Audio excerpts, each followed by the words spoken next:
মধুপুর গ্রামে টানা 1 মাস ধরে বৃষ্টি হতেই আছে। পুরো একটা মাস ধরে বৃষ্টি হচ্ছে।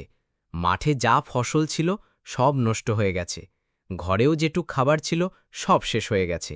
এইভাবে বৃষ্টি হলে না খেয়ে মরব তো আমরা সবাই। ঠিকই বলছো গো, জানি না আর কয়দিন চলবে এমনভাবে বৃষ্টি। তুমি এত চিন্তা করো না, ঈশ্বর তো আছে, কোনো একটা ব্যবস্থা হয়ে যাবে। বাইরে প্রবল বেগে বৃষ্টি, গ্রাম জুড়ে প্রতিটা ঘরে এমন কষ্ট। এভাবে আর কতদিন চলবে? একটা রুটি 3 ভাগ করে 3 জনে খেয়ে খেয়ে শরীর যে আর চলে না। বৃষ্টিতে 1 মাস ধরে আটকা পড়ে রয়েছি। হ্যাঁ গো, এরপরে তা রুটিও থাকবে না। ঘরে আর যেটুক গমের আটা আছে সেটুকু দিয়ে আর 2 দিন হয়তো চলবে। এভাবেই বৃষ্টির জন্য পুরোটা গ্রাম দুঃখ কষ্টে দিন পার করছে। বাপজান, কিছু একটা করো, আর যে খাওয়ার কষ্ট সহ্য করতে পারছি না। হ্যাঁ, ঠিকই বলছো তুমি। এভাবে আর বসে থাকা যায় না। এই আমি গ্রামের লোকের সবাই ডেকে নিয়ে মোড়ল মশার কাছে যাই, দেখে কোনো উপায় বের করা যায় কি। পুরো গ্রামে যত ফসল ছিল মাঠে, একটা ফসলও আর ভালো নেই। সব বৃষ্টিতে নষ্ট হয়ে গেছে। মোড়ল মশাই সহ গ্রামের কিছু লোক একত্রিত হল। ঝড় বৃষ্টি এই অবস্থায়। এই যে মোড়ল মশাই, বৃষ্টির কবলে পড়ে আমরা যে সব না খেয়ে মরব, মাঠে যা ফসল ছিল সব বৃষ্টিতে নষ্ট হয়ে গেছে, ঘরে যেটুক খাওয়ার ছিল সেও তো ফুরিয়ে গেছে। এখন কিভাবে চলব আমরা সবাই খাবার কষ্ট করে? হ্যাঁ, আমি জানি গ্রামের কি অবস্থা। এখন কি করা যায়, কোনো তো উপায় দেখছে না। বৃষ্টি আস্তে আস্তে বাড়তেই আছে। সবাই একটু ভাবো কি করা যায়। মোড়ল মশাই, একটা কাজ করলে হয় না? আমরা যদি রাজার কাছে যেয়ে আমাদের এই অবস্থার কথা খুলে বলি, তাহলে রাজামশাই আমাদের সাহায্য করতে পারে। তার তো কাজ তার এলাকার প্রজাদের দেখে রাখা। হ্যাঁ, তুমি ঠিক বলেছ। চলো, দেরি না করে রাজামশাইয়ের কাছে যাই। তিনি আমাদের অভাবের সময় সাহায্য করব। তারা আর দেরি না করে ঝড় বৃষ্টির মধ্যে অনেক পথ পাড়ি দিয়ে রাজামশাইয়ের কাছে যাওয়ার জন্য রওনা দিল। রাজামশাইয়ের রাজপ্রাসাদের সামনে পৌঁছে গেল। একসাথে এত লোকজন ভিতরে গেলে রাজামশাই রাগ করতে পারে। তার জন্য তারা সেখান থেকে 2 জন ভিতর গেল আর 2 জন বাইরে অপেক্ষা করল। কি ব্যাপার, তোমরা এই সময় রাজপ্রাসাদে কেন? রাজামশাই, আপনি তো জানেন, আপনার পাশের গ্রামে 1 মাস ধরে বৃষ্টি হচ্ছে। সেই বৃষ্টিতে আমাদের ফসল সব নষ্ট হয়ে গেছে। আমাদের ঘরে যার যা ছিল খাবার সব ফুরিয়ে গেছে। এখন আমরা না খেয়ে আছি। আমরা আপনার কাছে এসেছি সাহায্যের জন্য। যদি কিছু একটু সাহায্য করতেন আমাদের। সামনে একটা অনুষ্ঠান করব। সে অনুষ্ঠানের জন্য অনেক খরচ, অনেক আয়োজন করতে হবে। এখন তোমাদের কিছু সাহায্য করতে পারবো না। এই কথা শুনে তারা মন খারাপ করে সেখান থেকে চলে আসল। কি গো, তোমার এত মন খারাপ কেন?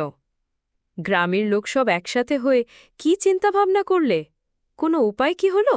না গগিনী, কোনো উপায় হল না। গিয়েছিলাম রাজামশাইয়ের কাছে, তিনি আমাদের কোনো সাহায্য করল না, আমাদেরকে খালি হাতে ফিরিয়ে দিল। এখন আমাদের না খেয়ে মরতে হবে। চিন্তা করো না, ঠিক কোনো একটা ব্যবস্থা হয়ে যাবে। রান্নাঘরে একটা রুটি 3 ভাগ করা আছে। ভিজে জামাকাপড় চেঞ্জ করে রান্নাঘরে আসো খেতে। মা, ও মা, মাগো, একটু বাইরে আসো গো, তোমার দুয়ার এসেছি। কে আপনি বাবা? এই ঝড় বৃষ্টির ভিতর আমার দুয়ারে কি করতে এসেছেন? আমি এক পথহারা পথিক। আমার খুব ক্ষুধা লেগেছে। আমাকে কিছু খেতে দিবা তুমি? আপনি এমন সময় এসেছেন বাবা, আমার ঘরে আপনার খেতে দেওয়ার মতো তেমন কিছু নেই যে। আচ্ছা, আপনি ঘরের ভিতরে আছেন দেখছি, আপনার কিছু খেতে দিতে পারি কি?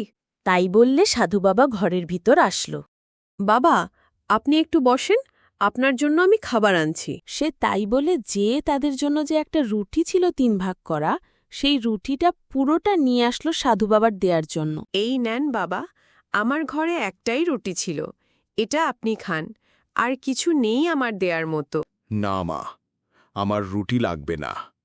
আমি কোনো ক্ষুধার্ত ব্যক্তি না। আমি এসেছিলাম তোমার পরীক্ষা করার জন্য। তুমি সেই পরীক্ষায় পাশ করেছ। তোমার এই দুঃখের দিনে সোনা, দানা, হিরে, তুমি যা চাইবা তোমাকে আমি তাই দেব। বলো, তুমি কি নিবা? আমার কিছু লাগবে না বাবা।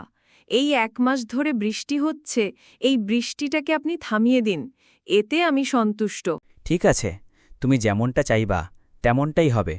কিছুক্ষণের ভিতরেই বৃষ্টি থেমে যাবে। তাই বলার সাথে সাথেই চারিদিকে ধুমাধুমা হয়ে গেল, তোকে কিছুই দেখা যাচ্ছে না। হঠাৎ সাধু বাবা উধাও হয়ে গেল ঘরে। সেটা দেখে সে অজ্ঞান হয়ে পড়ে গেল। কিছুক্ষণ পর বাইরে যেয়ে দেখে বৃষ্টি একদমই থেমে গেছে। সেটা থেকে গ্রামের লোক সবাই আনন্দে মেতে উঠল।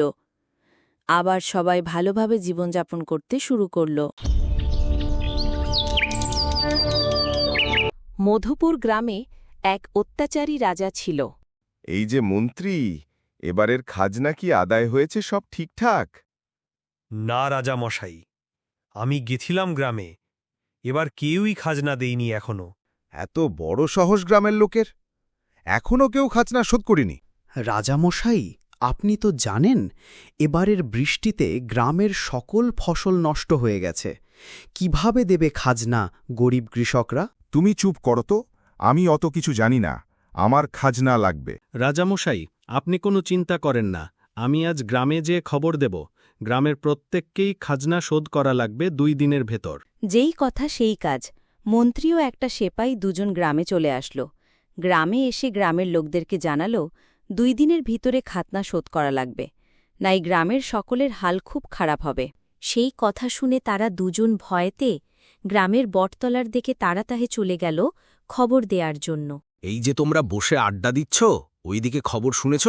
রাজামশাই লোক পাঠিয়েছে গ্রামের সকলের খাজনা 2 দিনের ভিতর শোধ করার জন্য, নয় হাল খুব খারাপ হবে সবার। কি বলো, মাত্র 2 দিনের ভিতর শোধ করতে হবে? এ তো ভারী চিন্তার বিষয়। আবার হুমকিও দিয়ে গেছে। এখানে দেরি না করে দুজন যে মরল মশাইকে খবর তারা দাও। সাথে সাথে আর দেরি না করে দুজন মোড়ল মশাইয়ের বাড়ির দিকে রওনা দিল। এই যে মরণ মশাই, খবর শুনছেন?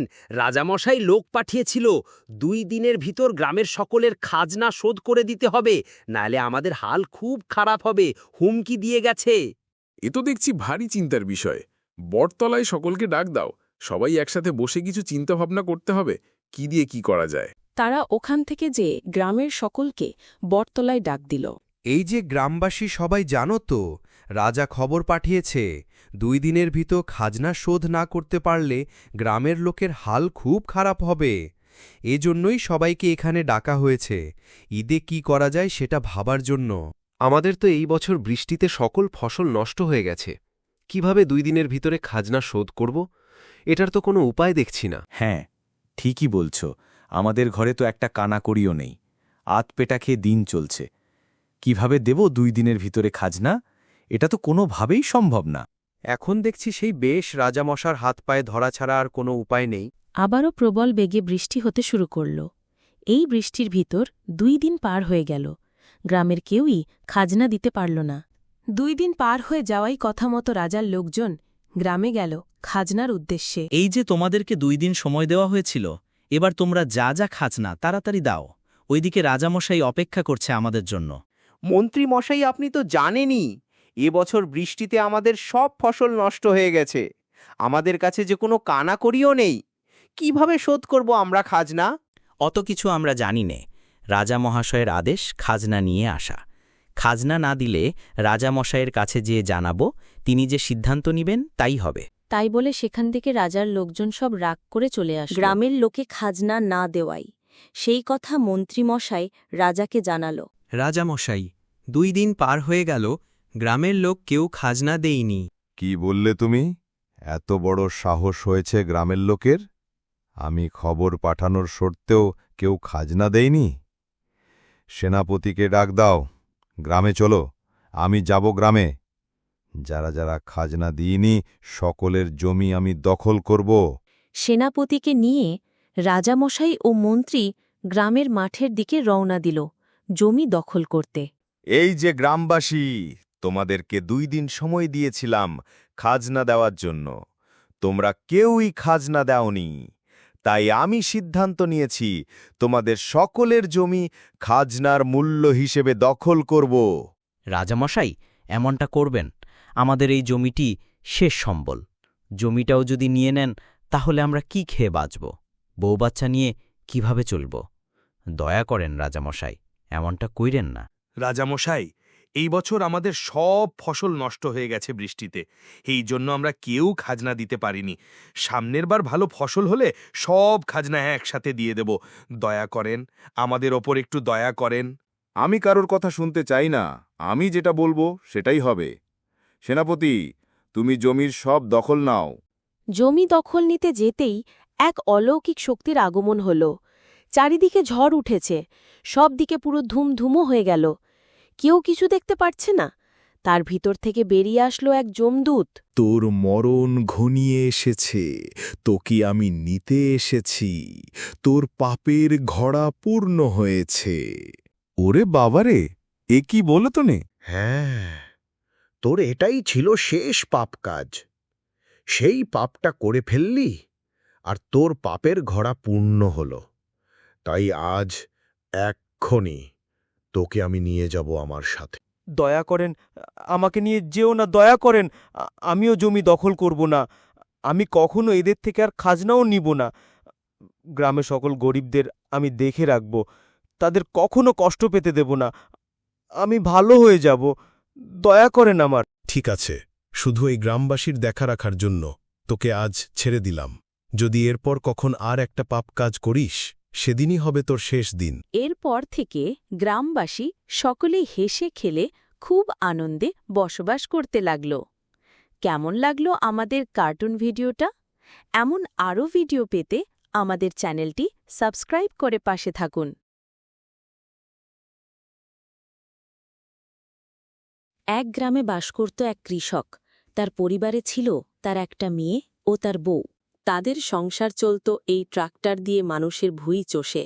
তার প্রতিদিনের কাজই ছিল এই ট্রাক্টরটা নিয়ে মাঠে যাওয়া। সে তার ট্র্যাক্টর দিয়ে প্রতিদিন মানুষের জমিতে ভুঁই চষত। গ্রামের লোক তাকে দিয়েই বেশি কাজ করাত। সে খুব গরিব ও সৎ বলে প্রতিদিনের মতোই সে দুপুরবেলায় ভাত খাওয়ার জন্য বাড়ি আসত। আর সে একটু অন্য রাস্তা দিয়ে আসছিল। সেই রাস্তায় বসেছিল একটা চোর।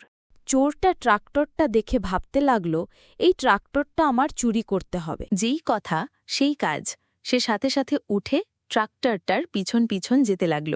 এইদিকে সে প্রতিদিনের মতোই ট্র্যাক্টরটা রাস্তার পাশে রেখে সে বাড়ি ভাত খেতে গেল। এদিকে চোর তার পিছন পিছন আসছিল। সে তার গাড়িটা থুয়ে যাওয়া দেখে তাড়াতাড়ি গাড়ির কাছে চলে আসল। এসে দেখল আশপাশে তো কেউ নেই। সে সাথে সাথে ট্র্যাক্টরটা নিয়ে চলে গেল। এদিকে কৃষক খাওয়া দাওয়া করে বাড়ি থেকে রওনা দিল। কৃষকটা ট্র্যাক্টরটা যেখানে রাখছিল সেখানে যে দেখে ট্র্যাক্টর তো নেই। সে তো খুব চিন্তায় পড়ে গেল, কি করবে বুঝতে পারছিল না। সে মন খারাপ করে বাড়ি চলে গেল। কি গো, তুমি বাড়ি চলে আসলে যে? কি বলি তো খেয়ে গেলে, আর তোমার মন খারাপ লাগছে কেন? আমাদের সব শেষ হয়ে গেছে। জানি না কিভাবে আমাদের সংসার চলবে। আমাদের যে ট্রাক্টরটা ছিল সেটা কে জানি চুরি করে নিয়ে গেছে। তুমি এত চিন্তা করো না, ঠিক কোনোভাবে চলে যাবে। গরিবদের সাথে এমনই হয়, কিন্তু যার কেউ নেই তার ভগবান আছে, ঠিক চলে যাবে। সেই কথা শুনে কৃষক মন খারাপ করে বাড়ি থেকে বেরিয়ে গেল। সে মনের দুঃখে নদীর ধার দিয়ে হাঁটতে হাঁটতে অনেক দূরে চলে গেল। সে সামনে একটা গাছ দেখতে পেল। গাছটা নিচে যেয়ে সে বসল। বসে বসে সে তার ট্র্যাক্টর হারানোর চিন্তা করতে লাগল। গাছের আড়াল থেকে একটা ভয়ানক গলায় বলে উঠল, এই, কে রে তুই? আমাদের এলাকায় ঢোকার সাহস দিয়েছে কিরা তোর? তোর জন্য আমি নদী থেকে মাছ ধরে খেতে পারছি না। চারিদিকে অন্ধকার হয়ে গেল। হুট করে একটা মেছো পেতনি তার সামনে এসে দাঁড়াল। কে তুমি? আমাকে ভয় দেখাচ্ছ কেন? আমি তো তোমার কোনো ক্ষতি করিনি। আমি তোর কোনো ক্ষতি করছি না। আমি অনেক সময় ধরে দেখছি তুই এখানে বসে রয়েছিস মন খারাপ করে। কি হয়েছে তোর? আমি খুব গরিব একটা কৃষক। আমার একটা ট্রাক্টর ছিল, সেটা দিয়ে চাষবাস করেই আমার সংসার চলত। আজ সেটা চুরি হয়ে গেছে, তাই আমার খুব মন খারাপ। হাঁটতে হাঁটতে কখন যে এত দূর চলে এসেছি সেই খেয়াল করিনি। ও, এই ব্যাপার। আচ্ছা, তুই বাড়ি চলে যা। বাড়ি যেয়ে দেখবি তোর ট্র্যাক্টর তোর বাড়ির সামনে রয়েছে। তাই বলে পেতনি উধাও হয়ে গেল। কৃষকটি বাড়ির দিকে রওনা দিল। বাড়ি যেয়ে দেখে সত্যি সত্যি অবাক কাণ্ড। তার ট্র্যাক্টর তার বাড়ির সামনেই চলন্ত অবস্থায় রয়েছে। সে তো দেখে খুশিতে আত্মহারা।